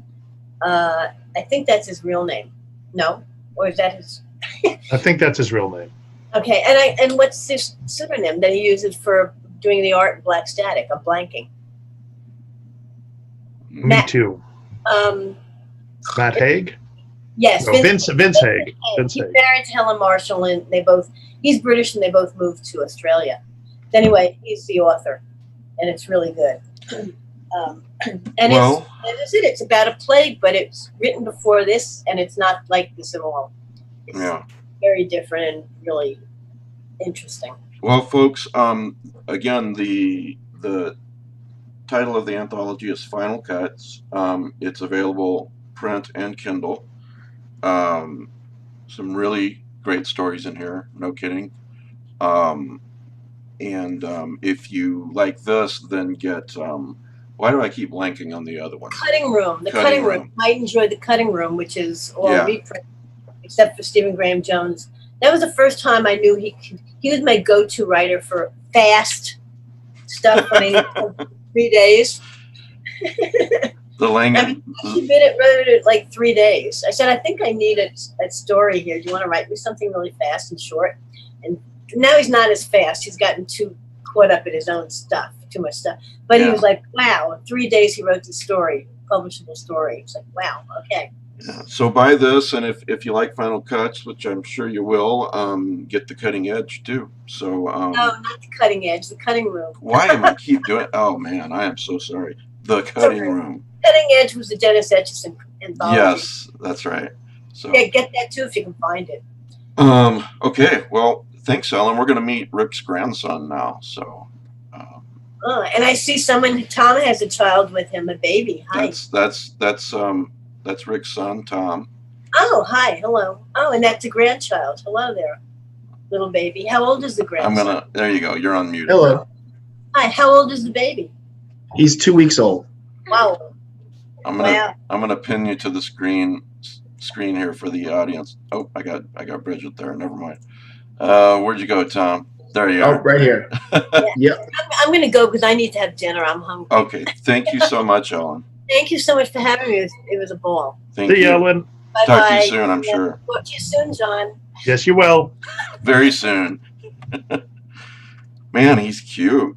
Yeah, he's 2 weeks old. He was born 5 pounds, 12 ounces, and he's pretty big because he came about a month early as well too, which was 6 weeks early, which was a big surprise. But everything's been going very well, and just been coping with the COVID and not necessarily being able to go out or do anything. Yeah, when he's a teenager, and you'll tell him about this time period that he was born in, and he'll be like, born in the plague. Yeah, what? Yeah. Also, I have to explain the not having a haircut also. So. Yeah. So but by the time he's a teenager, that may be back in fashion. So he may be like, "Wow, Dad, you were so ahead of the time," and you'd be like, "Of course, son, I've always been ahead of the time." I was thinking actually, we'll look back on this 10 years from now on photos of this time period and go, God, we looked so weird back then, didn't we? So. I actually look exactly like I did in college now, which is like, okay, and I matched my ID finally after like 10 years. So this is Rick's first grandson, Mm-hmm. grandchild at all, I think. So right. Yes. Rick? So, yes. For those of you, if you're watching the show or listening to the show for the first time, and you're like, why the hell do they have a baby on here? We're very informal, and one of the best compliments I get about this show, which is complimenting everyone here, is that they feel like they're sitting around discussing things with old friends, things that interest them, and so forth. So when Rick said, can I have my grandson on the show for a few minutes, I said, hell yes. So Davis, language in front of the baby. For God's sake. Double man. hockey sticks, yes. Oh. HE double hockey sticks. It's all downhill from there. Oh, it's all right. It's been interesting binging things left and right, and with the Netflix and everything, and yeah. Oh my gosh, he reminds me so much of my first one. He was 6 weeks early too. He looked a lot like that. He's 12 now. He's like happily running around outside at this moment, but happily running around. He's like, "Mom, let me back in." She's like, "No." Yeah, he's pounding on the window, and I'm like, "Get the podcast." Mom's on the podcast. Logan was a preemie too, and he had to spend his first couple of days in a incubator. And now he's bigger and like 2 inches taller than me. So Yeah. Yeah. So, well, thanks, Tom, and nice to meet the little guy. I can Thank you see for why having you're proud, us. Rick. So, Talk to you later, Tom. Yes, I'll talk to you later, Dad. Bye. nice to meet Nice seeing you. everyone. Bye. Nice to meet you See you, too. John Richard. Well, nice to meet the little guy.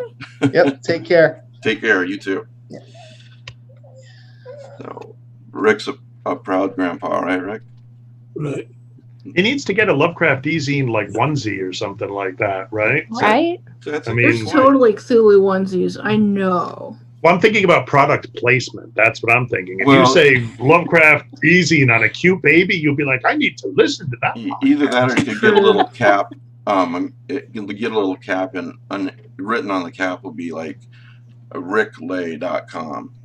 Something. like Yeah. Well, you could switch Instagram. You could be a little Instagram model. You could have different onesies for different days. You could have like Bridget stuff on one day. That's true. We'll market this kid. We'll Photoshop him into a music box. You open the There we music box, he's inside the music box, right? Music box comes with a baby. Uh, Well, at least he was having a great nap. Some people want all of that. So okay, yeah. I'm glad we got to see him, Rick. He's really cute. And for those listening later, thank you for putting up with us for the last 5 minutes. But that's what you get with this show.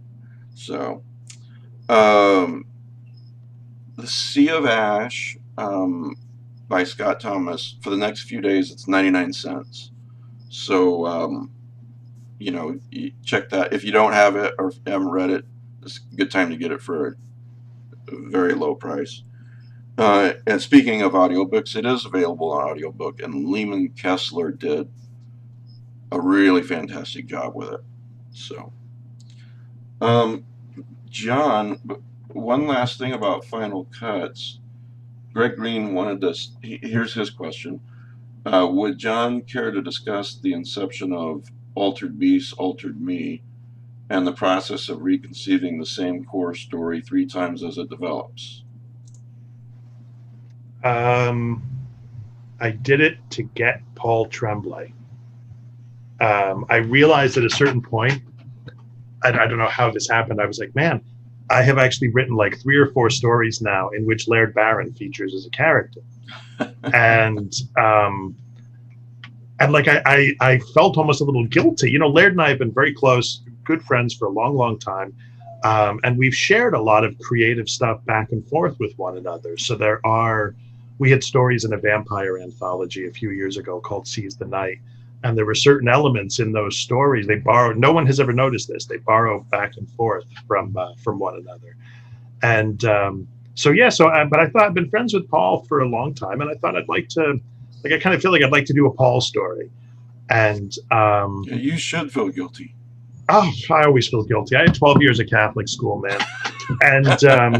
And we, so a few years ago, Laird and Paul and I had gone to a fantastic kind of waxworks museum, I guess, called Count Orlok's Nightmare Gallery, which is in Salem, Massachusetts, which I highly recommend. If you're ever in Salem, you see Count Orlok's Nightmare Gallery, get in there as quickly as you can. It's like a sort of labor of love. Laird and Paul and I were there in Salem, and Paul was like, oh, come on, we should check this out. And Laird was like, sure. And I was like, oh man, I don't know. This looks so cheesy. It's fantastic. It's this very tiny space that is just, it's a complete labor of love. It's full of all these horror movie, replicas, mannequins, whatever, from the earliest horror movies right up to like Pumpkinhead, the Alien, and all this kind of stuff. I'll take Danielle. Yeah. Yes, you'll love that. Yeah, yes, it's and your cats. So I'm starting to think your cats might be joined by your wife. So now he doesn't think I have a wife. I guess they have a tribute to Nosferatu. Oh, they do. It's just terrific. And one of the things that they have in there is a copy of the actual Dracula ring that it was made up for one of the Dracula movies, and it has since become part of almost every Dracula movie that's been made. And so Laird was like, I'm going to write a story about that. and like right off the bat. And I was like, he got to it first. But I thought to myself, after some time, I want to write a Dracula Ring story too. And then I thought, I'll bring it together with Paul.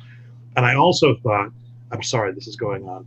I also thought that like Paul has certain very conspicuous influences on his work. Shirley Jackson, Joyce Carol Oates, and in particular. And I thought it would be fun to kind of like sort of write in the voice of Paul, like write a couple of stories or like fragments of a story. And one of them would be in sort of the style of Shirley Jackson, the Sundial, and one of them would be in the style of Joyce Carol Oates, a story of hers I had read at the time. And so yeah, it just kind of became like this insane, like sort of contraption that I just kept building, where I was like, wait, and what if you had this, and what if you had that, and I was thinking, I love Elizabeth Kostova's The Historian, and it's one of my favorite recent sort of Dracula novels, and I wanted a reference to that. And Karen Russell has this terrific story called Vampires in the Lemon Grove, and I wanted a reference to that. And it like 25,000 words later, Ellen was like, "Is it done yet?" I was like, Here you go. So yeah. Did Paul contact you and say something like, "At last, I know we really are friends," or something to that effect? Well, actually, what was funny was I named the guy. His last name was Cornichon. The tiny pickle, right?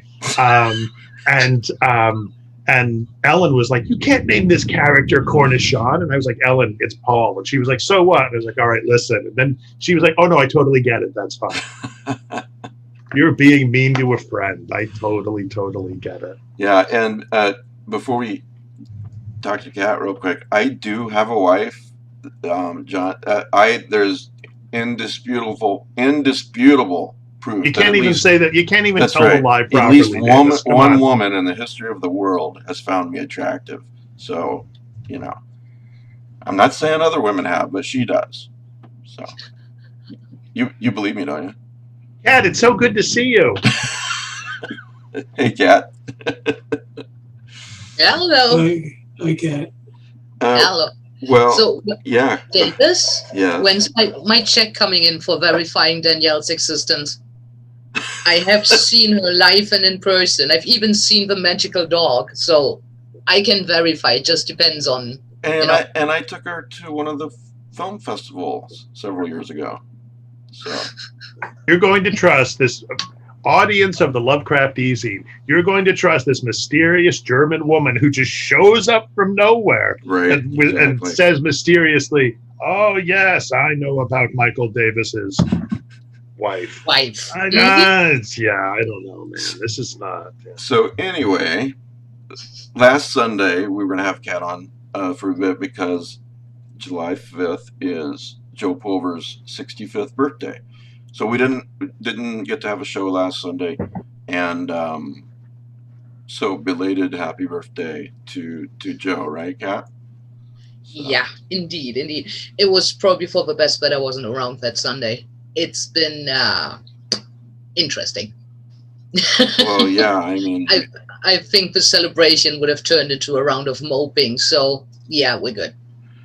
Well, yes, we celebrated in our own little way. I think you deserve some moping. I mean, you've gone through so much, and with Joe, with the last 3 years or so, and now, and then your health suffered greatly too. Yeah, so. We'll never find out. That's the magic about the German health system. Yeah. They will treat you for anything that you come up with, and ultimately they will come up with a reason how you ended up with what you had. I just had a mini rehab a couple of weeks ago with someone who pretty much suffers from the same thing, inflamed optical nerve, and they literally ran him through all kinds of tests and had no clue where it came from, and pretty much ended up saying, "Oh, it must have been bacteria." And he's like, "How?" And they're like, "No idea, but that's the only thing we can come up with." So was it the bees? Was it stress? We have no clue. I ended up with nice yellow glasses, so I take it he had some hand in that. Yeah, it's like fibromyalgia. For years, they're like, we don't know what's wrong with this guy. He's got massive pain and all this kind of stuff. So, fibromyalgia is this diagnosis by exclusion. We don't know what's wrong with him here, so here we'll label it this. Yeah, looks good as long as complicated. Yeah. We'll take it. Yeah, right. Exactly. So, all right. Anything else new? You're mailing out lots of things to. Oh God, yeah. To friends of Joe's. Do you want to go into the creepy esoteric part, or just in the general? Yes, I'm mailing out things. Let's do one of the creepy esoteric ones. A lot. I've been doing a lot around here. I've been taking out the little traps that have been popping up through the flat here and there, reminders of his sickness and other stuff that triggered me like crazy. Like, oh, look, more red pasta sauce. Yeah, well, not in that household anymore. Yeah. And I had mailed out emails and questionnaires, like the one you never answered.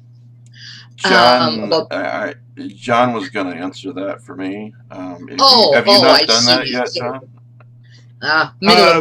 I'm still trying to do Ellen's thing. Oh, I guess if she's more. I'm fleshing it out. Yeah, you see how you fell down right there. See, that was right. We were just going to do that.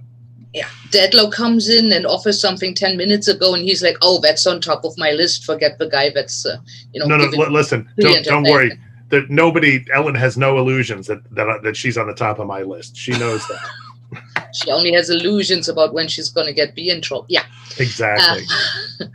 No, and I've been from some people. I got a little bit of information from some a lot.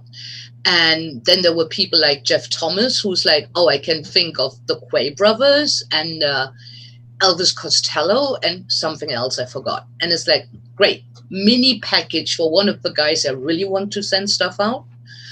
So I went through Joe's movie library, like, okay, here's weird movies, here's really weird stuff. Okay, that looks interesting. All right, that too. Ultimately ends up that even the pieces of paper I put into the in the movie boxes to make sure the DVDs don't get cracked on the way out, even those little things started to have a meaning for him. Yeah. The movies I send him, the ones I picked wildly, he's like, oh my God, how could you know that? The one Elvis Costello album, and he collects the guy, turned out to be exactly the one he didn't have. So these things are getting a bit creepy on the way out. Yeah. I'm definitively not doing, I'm either running on autopilot and should really start playing the lottery because I seem to have a really good idea about what to do, or I'm not picking that up myself. And for the guy that cannot defend himself, aka Tom Lynch, Tom sent me a list of 5 or 6 things that I could not fulfill at all. Nothing. He wanted a pair of Joe's glasses. So he could put them by his King in Yellow statue and have the feeling he was, the old man was going to look over his shoulder when he was working. So I did a little bit of beast humor, and amongst other things, he's ending up with a pair of washed and cleaned sneakers. Nice. So while the old man can't look over his shoulder when he's riding, he can kick him when he's not. Or Jeff can attempt. That's the other idea that's going on. The other idea with that is you could tell Jeff, you can attempt to fill his shoes. Oh boy, would I dare trying to do that to anyone? I would tell him torture Davis said that. Yeah. I would torture Langdon with that, knowing it's going to take him years to even get there. I'll tell you why I haven't replied to you. I will begin composing my response to that in 6 to 8 months. For a moment, I was shocked because you were so quiet. John, when you were a kid, some bully would say something to you, right? And then, that night at 2 a.m, you wake up with the perfect comeback, right? Well, in all fairness, which one of us hasn't gone through that? I'm always amazed by people who were able to come up with a response just like that, because we all have that what is it the French call it? L'esprit d'escalier. You know, the sort of staircase wit. You know, you're on the staircase and you're like, oh, that's what I should have said to Davis. That's right. Every week, pretty much. Every week. I'm like, if only I'd said that to Davis. Unless you're like Logan, he's good at that. Or Heather, apparently, is good at that sort of thing, too. So I'll tell you what the secret is. You like obsessively rehearse every potential conversation you will have with someone in your head all the time, and then when it actually randomly happens, you're like, "Did it?" There you go. That's literally how you do that. It's like being the Batman of conversation. You're prepared for anything. Yeah, just whip it out. There you go. So, yeah. And no, I'll tell you why I haven't replied to you, and in all seriousness about that. Yeah. Besides not knowing really what to say, you know, I was rewatching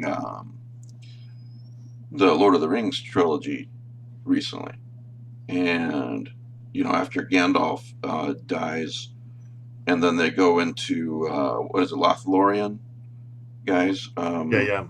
Don't look at me like that. I never the got elf, over the first elf place. Yeah, the Kate elf. Blanchett is waiting for them. Yes, that's right. She did so good with that scene too, where her potential for being a potential, her acting a potential dark witch would be if she had the One Ring. You remember that scene?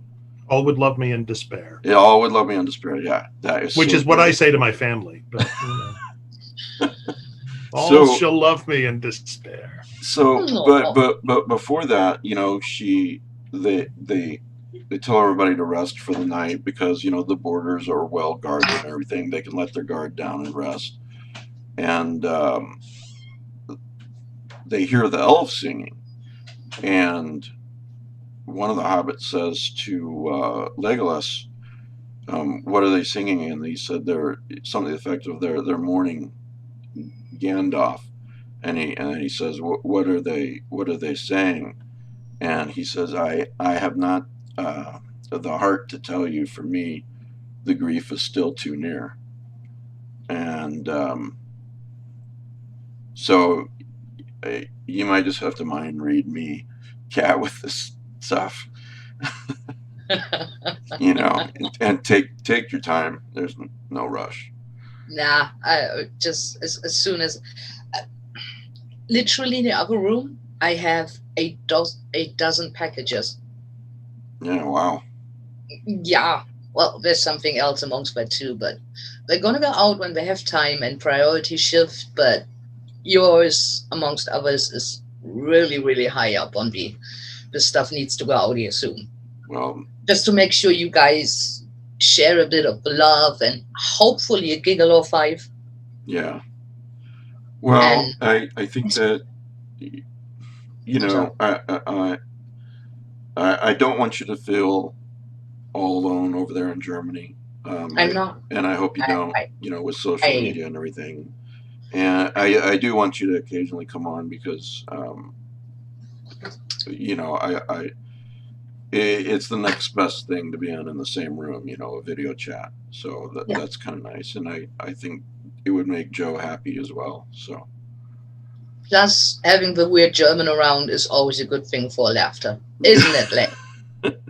You know, the jokes write themselves with that one. I mean, come on. That's too easy. This is how, this is how we get back to German Godzilla with this. So. And here he is. German Godzilla is here. He's like, hello. No, what would he say? Guten Tag, Kat. There you go. And now switch the Austrian accent for a German one, and then you got it. Yeah, I can't do I guess Austrian accent really is Schwarzenegger, right? I mean, you know. Yeah. I just wanted to say, but switch the Terminator down a hitch. It's relatively easy. Yeah. Take a sentence, throw the word around because our grammar is so much different than yours. And always remember, TH always translates to a Z.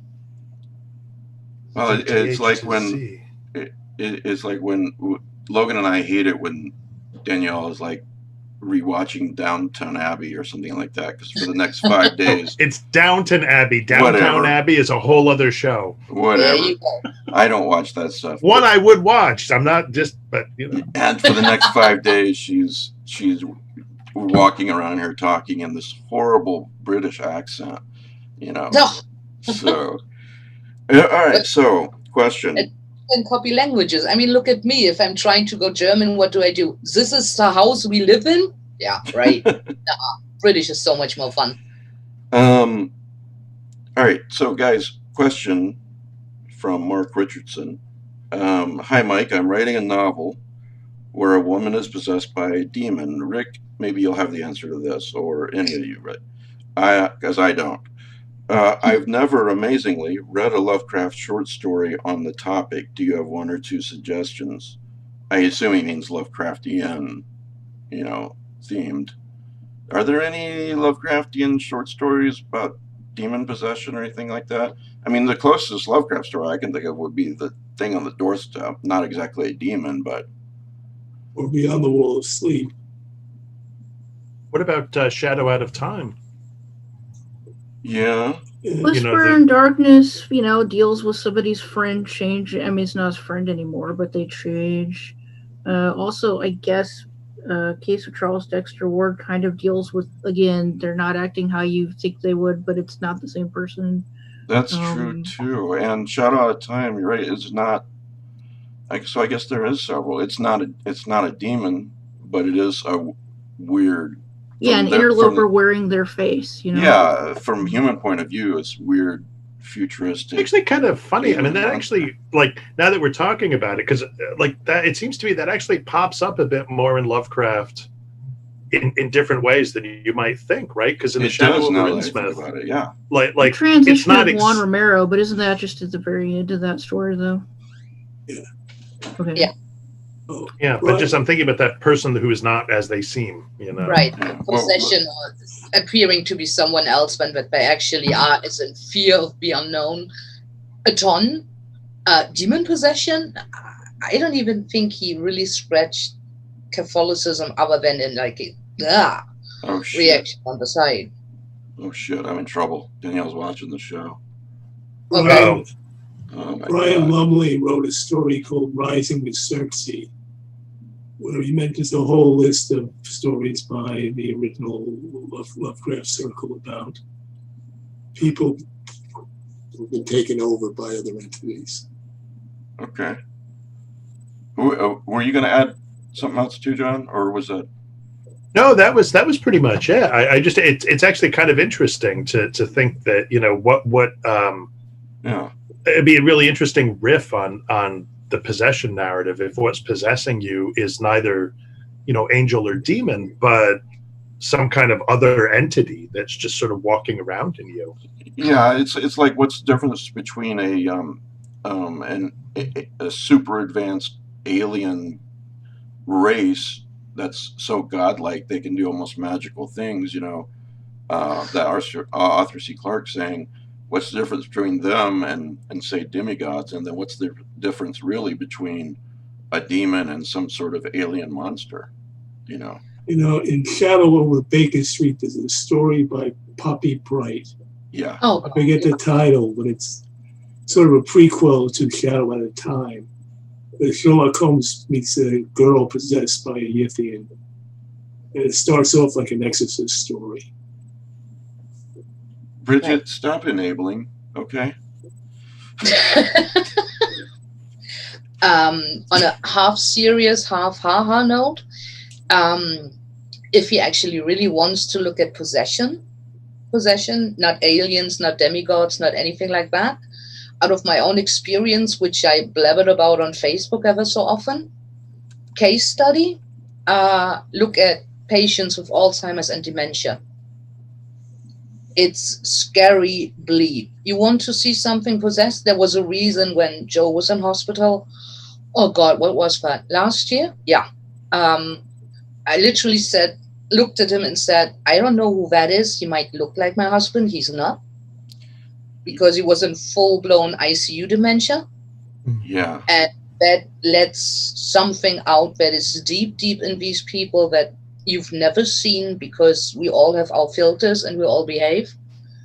Well, and you're right, because we all have these really have them look at these people. Yeah, we all, and that's what's the real life version. I guess you're right, is the scariest, and you've been through it. We all have these really ugly parts of us. The best of us. We all have these really ugly parts that we try and overcome and never be like that. And something like this, you can remove any filter that you have. Yeah, there's literally nothing left. And I mean, the really scary thing about that is why I said it is like possession. They snap out of it. I mean, with Joe, it was when he was half awake. He wasn't aware where he was or he was talking to. He has always been a kind of sleepwalker, and the stuff didn't help. And he would literally lay down, could open his eye 5 minutes later, would not know what we talked about ever. And there was a reason I called it the yellow-eyed beast. It's crazy, especially since these people don't remember, and they're literally like in The Exorcist 3. It turns around and boom, there's the person again. Yeah. So if he wants to study something like that, absolutely go into just talk to people that have someone like that at home or in the family, or talk to folks in the healthcare business. Yeah, there was what was it in from a Buick 8. It's just sort of a throwaway paragraph, but the old boss, if I think all of you probably read the story, forget his name, the old chief of the station or whatever he was called, has Alzheimer's, in the present tense, in the part of the story. And when they go visit him one time, he says, "This is hell, I'm in hell." It's an extremely scary thing. So, on another note, John, see, Danielle is in the chat here. I'm in trouble about the British thing, and she says, "See, I do exist." She just wrote that, so that was not me typing that. I'm looking in the group chat, and on my group chat, there's nothing from anyone named Danielle, Mike. So you're looking in the wrong place. Bridget's on. Look, it's okay. It's all right. It's okay. We're going to help you get through this, Mike. Here, the Lovecraft. We're kind of like a family, a horribly dysfunctional family that enables all kinds of just horrible. We're kind of like a family. A family nonetheless. We're like one of those families in a Wes Craven movie or something like that. A lesser known one that live in the irradiated Southwest or something like that. Well, I tell you scary movies, to torture her with. So it's only fair that I tell her about something that has Downton Abbey actors in it for you to watch. That's fair. Yeah, that's fair. Oh wow, that was devilish. Yeah, that was good. You're fired from the show, by the way. Dang it. She's like, dang no, it. You're like, not. Yes. Danielle will be like, no, she's not fired. Next she she's going gives you to say shit. that Kelly wasn't on the show today. Oh. Yeah. Yeah, you got it. Okay. Meanwhile, back at the ranch. In here quick, John, you highly educated, intelligent man that you are. If Danielle truly is only part of a fictional creation or setting that Mike came up with, can you imagine how really screwed we are if she suddenly vanishes? The nice, gentle, understanding side of him just vanishes, and we get Davis on acid? That's really? Right. Well, that's right. You should think about what you're doing, John. Dogs and cats living together. Right. Yeah. Lovecraft Country comes. Lovecraft Country comes August the 16th. I think it's HBO, isn't it? Yes. So that's Matt Ruff's. Are they going to do Victor LaValle's Ballad of Black Tom? I wonder. Not that I know of, but it does seem like a no-brainer, doesn't it? Well, it does, and I shouldn't say this. We had Matt Ruff on the show, and Victor's going to come on sometime. But I did connect with. I liked. Well, I'll just say it. I liked them both, but I liked Ballad of Black Tom more. So, anyway. Yeah. Somewhere Matt Ruff just looked up and he was like, "Son of a bitch!" I know. Yeah. Never again will I come on that show. Okay, so there's a Lovecraftian film called Beach House that just came out on Shudder on July 9th. And last Sunday I was going to mention this and say, okay, catch this when it comes out. But now it's the 12th, so it is out, and I just realized it today. So I think I'm going to watch that tonight. And it's got good reviews. So Yeah, I'm definitely interested in it. Everything I've heard about it makes me think it's worth a look. yeah, oh, you've read a little bit about it too. It does look very good. There is one movie fanatic out there that I trust with my mental life mostly, and Chris Colley at this point has given the movie a pretty good review by not saying much about it, but pretty much just saying, "Yo, yeah, interesting." That's the kind of reviews I give. I'm terrible at reviews. Like, okay, a lot of people trust my opinion. Just, I'll say something like, I read this book. It's good. You should read it. And, that's my review. So. Yeah, no, absolutely. I know if I'll tell you this, they're all spoiler free, Kat. All my reviews are spoiler free. There's a Collider article. The Beach House trailer reveals Shudder's ooey gooey Lovecraftian nightmare. So I'm gonna watch it tonight. I mean, geez, Shudder. Cool. If you don't have it, it's like $4.99 a month. So it's so worth the money. Yeah. So unless you live outside of the magical American influence, and then Shudder's just that's true. Sorry. It's like Netflix. All the times it's like, okay, what I'm gonna watch? Tell me. Yeah. Inform hints, and it's like, not happening. No, I'm not VPN magic. I'm not going to get into this until next week. There's Ben Affleck rumors, Batman. There's the Robert Pattinson movie looks, for every indication, looks very good, and it looks like it may be an adaptation of The Long Halloween. And it looks like they're really going to focus on Batman as the world's greatest detective, which really hasn't been done much at all in movies, like it has in the comic books. So I'm really looking forward to that. Pardon me? There were also Michael Keaton rumors. Yes, I was about those to are say very that interesting. Too. I want to talk about this in more detail. Hopefully, Ben can be on next week, because he's so excited about this. In a note, Ben Affleck? No, Handelman. Sorry, Ben. That Ben's good too. I mean, but I just thought, wow, Affleck himself is going to be on. That'd be amazing. If I can. Now we know where Bridget stands. If I can get Affleck to quit drinking long enough, we'll get him on. So. That would be kind of funny. Ouch. For the record, Michael Keaton is number one. Yes, I agree. But I just think it'd be sort of funny if Ben Affleck is like, "How did I get on this show?" And we're like, "Don't worry about it. It's fine." Yeah. That'd be great. Well, so Ben Handelman sends a message to me and Kelly, and he goes about the Michael Keaton rumors, and he's like, I like both of you a lot, but I would be willing to kill both of you to see this happen. And I'm like, all right, so you want another Michael Keaton movie, Michael Keaton Batman movie? I'd like to see that, but I don't really,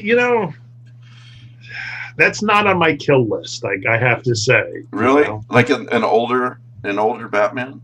No, I would love to see Michael Keaton come back, and I think that actually those first two Tim Burton movies are probably still I sort of view them as one Batman movie, like one extended Batman movie. Yeah, I think there's certain kinds of thematic, I don't know, basically themes that run through both movies that sort of tie them together. After that, he didn't like where it was going, and that's why he opted out. Mm. Yeah, and I don't really. Batman Forever has an interesting idea, I think, in that it wants to show you the movie where Batman decides, hey, I'm just Batman. This is sort of who I am, and that was kind of interesting to me, at least as an idea. The execution, Tommy Lee Jones is really wasted as Two-Face, I thought. This great villain, really overshadowed by Jim Carrey in that movie. Yeah, and actually I think Jim Carrey's a terrific actor too. But Joel Schumacher was not the director for those movies. I don't feel. The problem with Schumacher is he treated every villain like a joker. Well, I think you're absolutely right. If you compare how the villains were on the animated series, Freeze is ice cold, so is Two-Face, Riddler is witty, right? Not hysterical. Yeah. No, I mean the Tommy Lee Jones was so wasted. I was really excited when he's going to play Two-Face. I actually in retrospect, I would much rather have had Billy D. Williams play Two-Face. That would have been amazing. If Burton had made a third Batman movie and had Billy D. Williams as Two-Face, that would have been something to see. I do think that the problems with the movie weren't because of Val Kilmer. I think he did a great job. But there's everything else was just wrong. And those two movies, like you said, John, it's interesting that you said that you view them as one story, one movie, more or less. I have a hard time picking which one of those two are my favorite because they're both so good. And I really like I like movies, any kind of movie or story that has weather is a big factor. And there's so much snow in there. And then there's this scene with that great music, Danny Elfman music, when it's this quiet music where when Batman drives past I think it was the Hall of Records or whatever, and sees the Penguin going through all the records and everything. Such a great scene and such great music by Danny Elfman. Well, the thing about it, the way I kind of read those movies is that both the Joker character, the Jack Napier character, and Catwoman go through something similar. Like they both fall. And they sort of have like these kind of like, they sort of pass through death as it were. They have like, and it kind of breaks both of them. And Batman has had a similar kind of experience, but he's had it when he was younger. And you get that great scene early in the first Batman movie where you see this sort of hall of armors or these crazy armors. And you understand that like, this is this big coping mechanism that he's come up with, and the only one who's like him actually is the Penguin in that regard. There's that great scene where he's fighting the Penguin, and the Penguin says, "You're just jealous because I'm a real freak and you have to dress up like one." And he says, "You're probably right." And he punches him or something like that. Yeah. But Tim Burton for you in a nutshell. Yeah. And I think that they cohere in this way that I don't think the Schumacher films are just spectacle. I think that Keaton, I was really dubious about Keaton, but more and more he just seems like this inspired choice to play remember Batman. Back then they're like, Mr. Mom is going to be Batman? No. But he did. Yeah, I mean, I think in a way everybody who's played Batman since then, and no harm to any of them, but none of them has been inspired, I don't think, in the same way that Keaton was an inspired choice. I don't know who it would be. I don't know who your equivalent of Michael Keaton would be today, but I can't even, I can't even. Robert Pattinson is interesting at least because I think Pattinson has tried to do some really good acting and some, beyond Twilight. So I can obviously talk about this for hours. So this is just, let's table this. Yeah, I do want to. We can have a whole combo about Batman. Yeah. I do want to talk about it again next week with Ben, and you're right. We should table it till then. But I will say this: not Affleck. Just to be clear, just not Affleck. Okay. Just AKA Handelman. Handelman, right. Okay, all right. That scene. Ben's going to be on, and I'm going to be like, wait, who are you? Who are you? Before we table this, I think Keaton is the only one really working with Burton by means of the darkness they portray, because somehow Keaton just manages to have this ice-cold Bruce Wayne is not home, go away thing. Right. And your choice of Billy D. Williams is never going to happen because DC are idiots. Yes. And Billy D. is doing voiceover work with the animated show. Yeah. And he's too old now, I think. Maybe not though. Yeah, maybe not. Well, But last thing I want to say before we table it is that so many great scenes, but that scene where Bruce Wayne and Selina Kyle at the same moment figure out that she figures out he's Batman, he figures out she's Catwoman because they repeat a phrase when they were fighting. I was blown away at the time. Right, they're dancing. Yeah, they're the dance, right. and brilliant. She's like, does I think she's the one who says, "Does this mean we have to fight now?" Yeah, and he's like, "I don't wanna," and there was something Michelle where it just was, suddenly clicks where they know the relationship has changed now that they really understand each other. And then the other funny thing was when he unmasks, near the end, Christopher Walken's character is like, Bruce Wayne, why are you wearing a Batman costume? Right. Wait a minute. Bruce Wayne is Batman. Catwoman's like, because he is Batman, you idiot. Yeah. So anyway, yes, you're right. Part of that movie, I'm kind of like, I could talk about this for the next 3 hours too, John. So it's Christopher Walken. It works in every movie. He's fantastic. Yeah. Liking that scene goes right back to what I said earlier about Keaton being the Burton character. I mean, Jesus Christ, who comes up with a soundtrack pick like that? Yeah. Oh, you go dark, you go romantic. Oh, let's see. CXC and the Banshees for the handful of goths watching this. And they're like, oh. Yeah.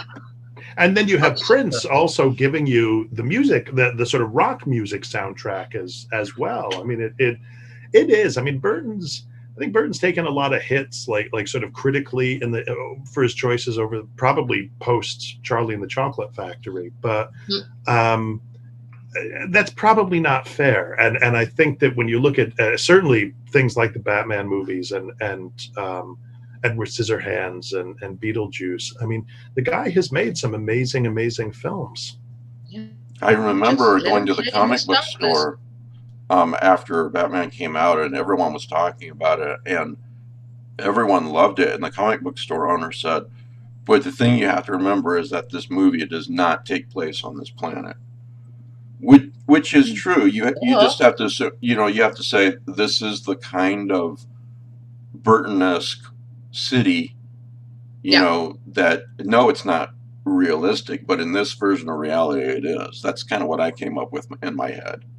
Well, didn't Burton himself say when he was making it, it was like and I can't remember the names of the operas, but he was like, it's the clown versus the bat, and it is a kind of an opera. I mean, that church at the end, I don't know any church like that. Yeah. I mean, that massive cathedral. But it was so good. I was fine with it all, So anyway, hopefully Ben Handelman will be on next week and we can discuss this in more detail than we have for the last 38 minutes. So all right. What would it be like? Get ready at your keyboards, fanboys. Is that what that noise is? You type it on your keyboard. All right. So next week, before we go, next week we have Emma J. Gibbon, who's written a collection called, get this title, Dark Blood Comes from the Feet. Now it's very good. You no longer have to know anything about this book because you know what the title is. It's just like it screams, "You must buy me," Yeah, and she's very good. Yeah, and they are great stories. Yeah. So, and then after that, Laird Barron. So, that guy. Yeah, whatever. So, all right. Thanks for being on, guys, today. Rick, so great to meet the little guy, your grandson. Congratulations again. Thank you. And Bridget. Can we have him come on like every week? Can we just have like a baby break, like in the middle of the show? Just like 5 minutes. We're just like, oh, it's the baby. The world isn't so terrible. There's the baby. And then we can go back to dealing with Davis. That's not where I was going with it. And Bridget, I'll talk to you later about it. Oh my God. You'll like turn of the screw. It's great. I know. All right. Thanks, guys. And thanks for watching, everyone. And we'll see you next week. See everybody.